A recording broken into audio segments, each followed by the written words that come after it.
Hello दोस्तों, तो आज से इस YouTube चैनल पे आपको हर संडे को एक स्टोरी अपलोड की जाएगी। तो अपनी आज की स्टोरी ऐसा है कुछ कि एक बार की बात है, एक ऋषि जो है बहुत टाइम से कठोर तपस्या में लगे हुए थे और ये सोचते थे कि उनका मोक्ष जो है कब प्राप्त होगा और बहुत ही निराश हो गए थे। इतने में एक दिन ऐसा हुआ कि जब महर्षि नारद जो है उस रास्ते से गुजरते थे तो महर्षि नारद से उन्होंने पूछा, ऋषि ने, कि आप प्रभु श्री नारायण के पास जा रहे हैं तो आप ये पूछ के आइएगा कि मुझे कितना टाइम लगेगा जब मुझे मोक्ष प्राप्त हो जाएगा।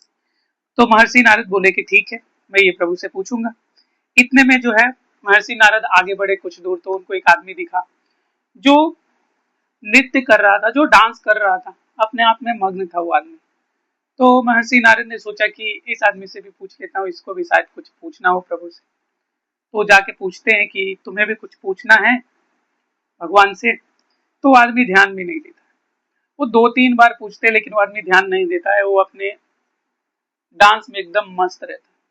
तो ये प्रभु, ये महर्षि नारद सोचते हैं कि ये आदमी जो है इसके अंदर ईगो है, इसलिए मुझसे बात नहीं कर रहा। तो आगे बढ़ जाते हैं और वो पहुंचते हैं भगवान विष्णु के पास। तो भगवान विष्णु बोलते हैं कि बताइए आपका सफर कैसा रहा, किनसे क्या क्या बातें आपकी हुई।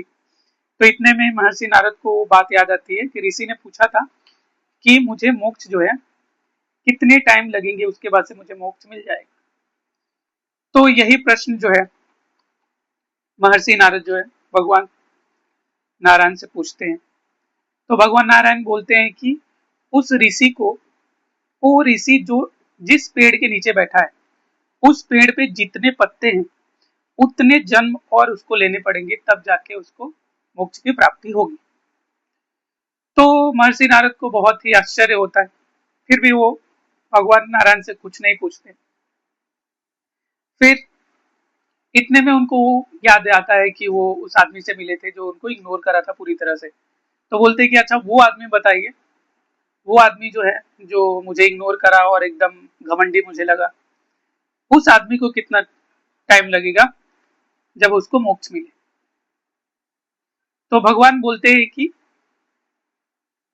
वो जो है, वो जो पेड़ के नीचे बैठा है उसके जो नीचे टहनी लगी है उसमें जितने पत्ते उतने ही जन्म लगेंगे उसको, उसके बाद से जो है उसको मोक्ष प्राप्त हो जाएगा।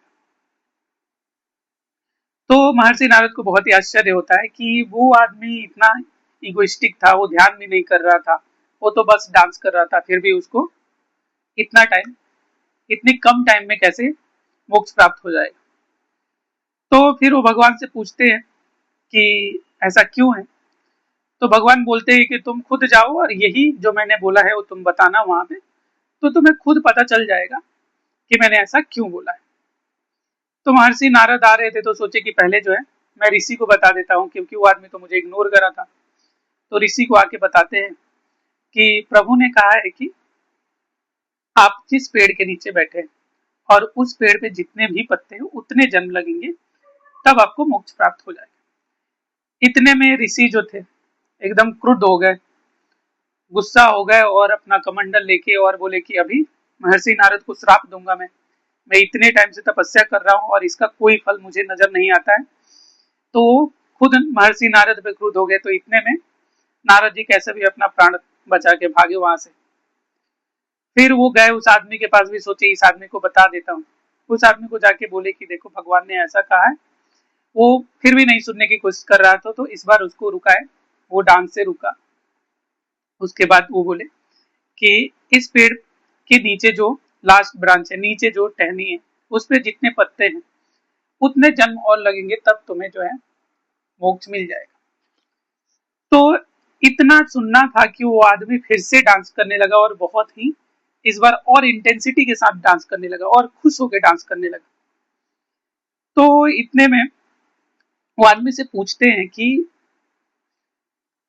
मैंने ये चीज जो है तुम्हें बताई, तुम्हें क्रोध नहीं आया कि ये पेड़ पे देखो अब इतने टहनी, इतने टाइम के बाद से तुम्हें मोक्ष मिलेगा। तो वो आदमी बोलता है, वो आदमी जो बात बोला वो समझने लायक है।